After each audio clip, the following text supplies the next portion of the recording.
My name is George. George,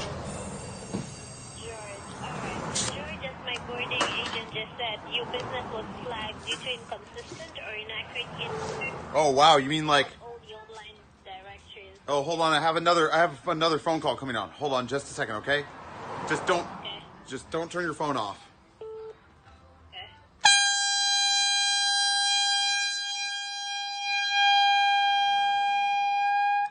All right, that was just another scam call coming in. Well, what can I help you with today?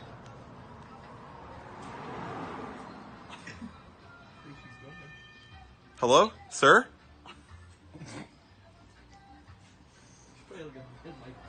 I think I blew her headphones up.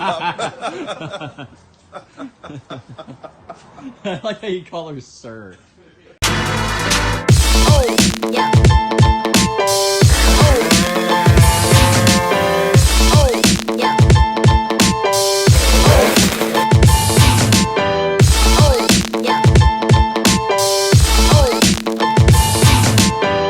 Oh, yeah. So last night, give you guys an update. So originally started on the wheels, just to do the wheels and front end. Wheel ended up, I had to take it to the machinist because the bolt's crusty and rusted and ruined. So the wheel went to a machinist. So I decided to take all the plastics off. One thing cool about this bike is the size of this gas tank and the work they went through to make it. It's insane, but it actually looks like there's a vacuum pump down here and some weird reservoir up here with the with the vacuum diaphragm. So not too sure how that all works out.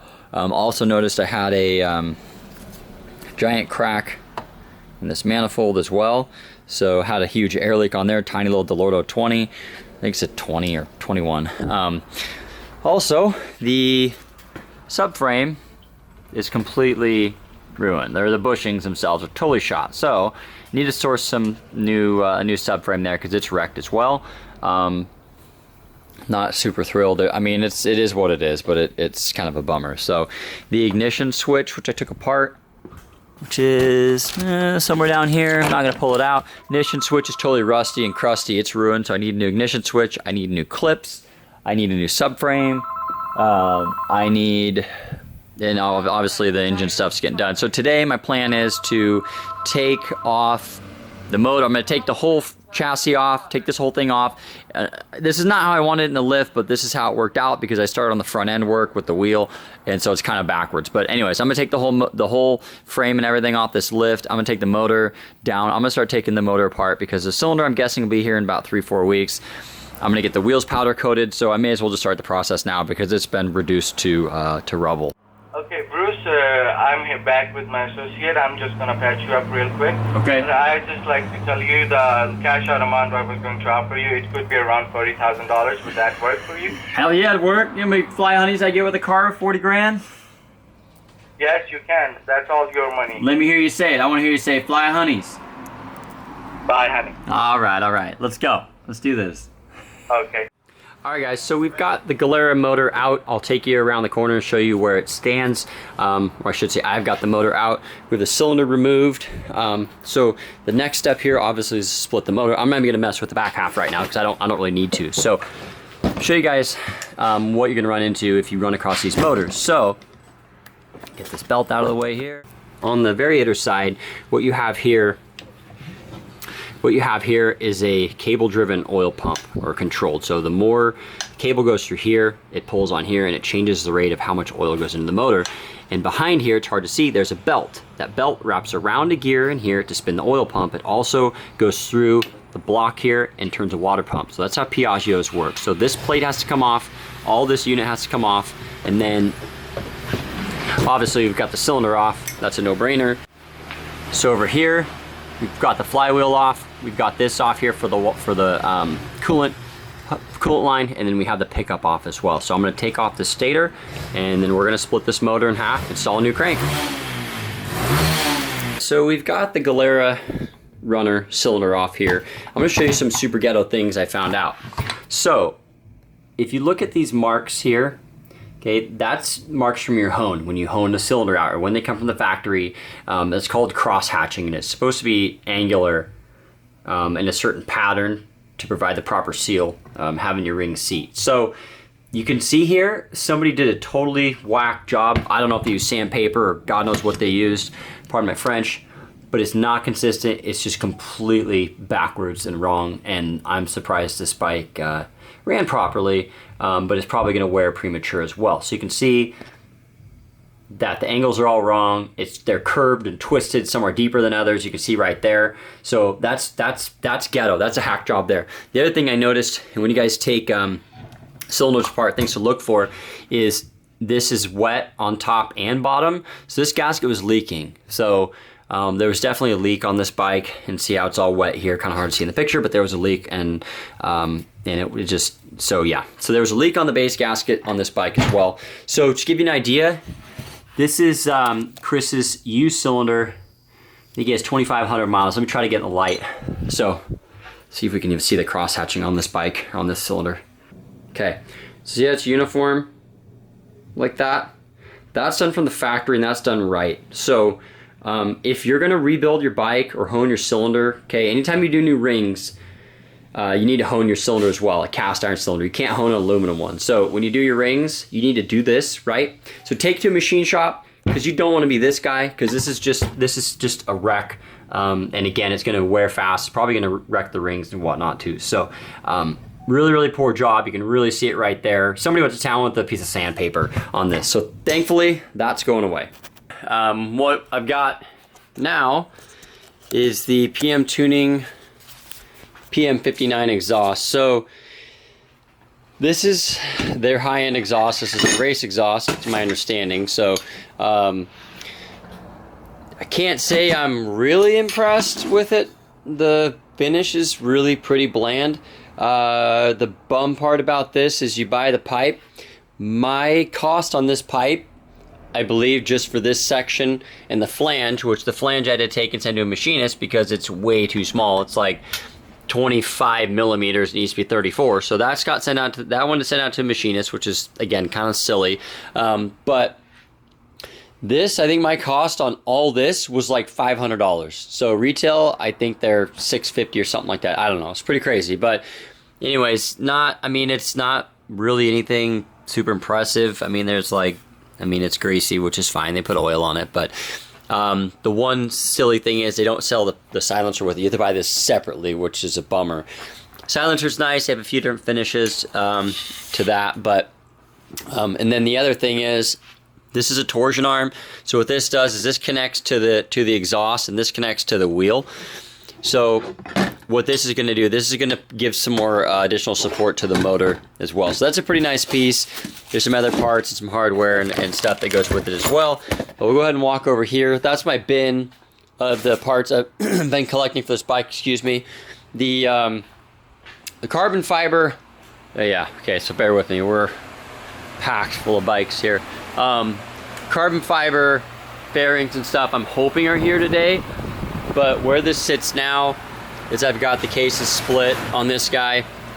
So I've got a replacement water pump kit.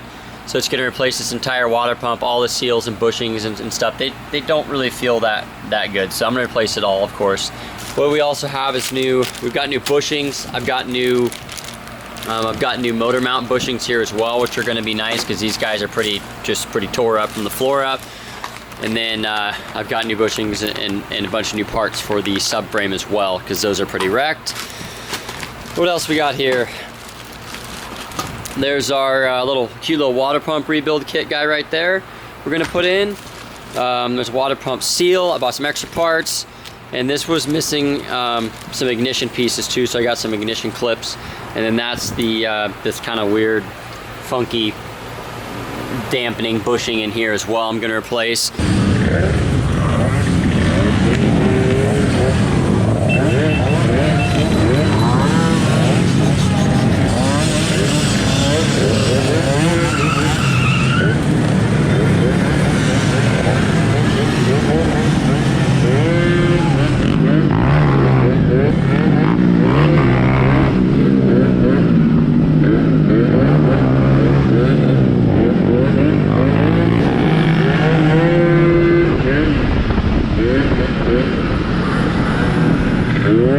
You saw the fiasco with the wheels I had.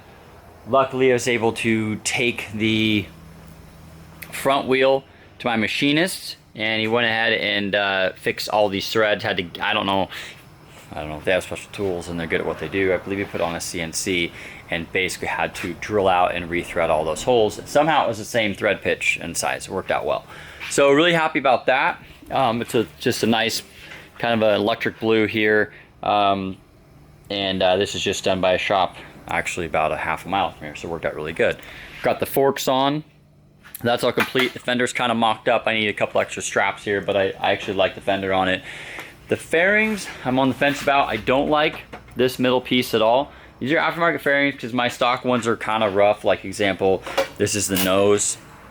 You can see it's got some scratches in it, scuffs and whatnot. What I may try to do is, and I like the stickers, I like to keep it original, but they're too rough, they're too beat up. This bike was in pretty rough shape. It looked good. It was a 50 foot, it looked good 50 feet away.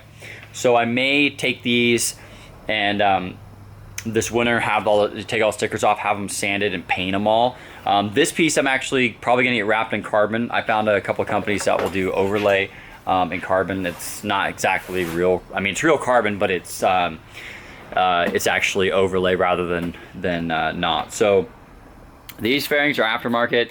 They're pretty decent fitment. They're never going to be like OEM, but again, it's kind of the nature of what it is. You can't really get OEM fairings anymore. Yeah, I did get some levers actually from PM Tuning, and they worked out really nice. They're really good fit, so I'm happy about that. Went ahead and got the seat bucket installed. Got the new tail light in, grab bar, this whole back section as well. Pretty happy with how that turned out. I've got the fully adjustable Malossi shock on here. You can't see, but there's actually an aluminum dial you put on the top to adjust the settings on this guy. So went ahead and replaced all the bushings in here. Those were a nightmare. The bushings in the original motor I've got up here. I'll show you guys. So the original bushings, the motor mount bushings, I tried to press them out with the tool and the rubber just ripped out, and I had to take a Dremel and slice the metal. I don't think I have any here, but I basically had to slice the metal around the bushing and split it and pull it out. It was about a day to get, well, about 4 hours getting both out. It was a nightmare. But up here, where I have the motor, so these are pretty cool. These are self-lubricating billet with brass insert bushings here for the motor mounts, because the stock ones have quite a bit of flex and they're really squishy. So went ahead and replaced those. I've got a new all the water pump gaskets went in, bearing seals. This has got the Malossi crank in it now. So the crank's installed, it's all sealed up, the Malossi multivar's on. I had the intake in carbon and whatnot. So this guy's ready to rock other than the cylinder. The cylinder is in Holland getting ported. I'm praying that it ships this week, which is Friday, so today or tomorrow. If it doesn't, I'm probably just gonna have to take the stock cylinder and put it back on, because I really want to ride this bike ferry to ferry. So a couple cool things about this. This guy's a radiator is massive. We already went over that. PM Tuning carbon fiber looks really good against the white. It's literally up against the frame here, so fitment definitely could be, it should be a little bit more curved up, but that's what it is, so we're gonna make it work. All these fairings actually snapped in pretty good. I'm not a giant fan of how this is, but again, it's just kind of what I have to deal with. So I got a new throttle cable coming. This one feels a little bit, it snaps back, but it could feel better. What else? So Polini temp gauge is going to go on this guy as well, dual temp gauge. The one bum deal is there's a special insert that goes in here, and that was misplaced, so I had to order that from SIP. So I'll give you guys an update once all that comes in, but it's getting close.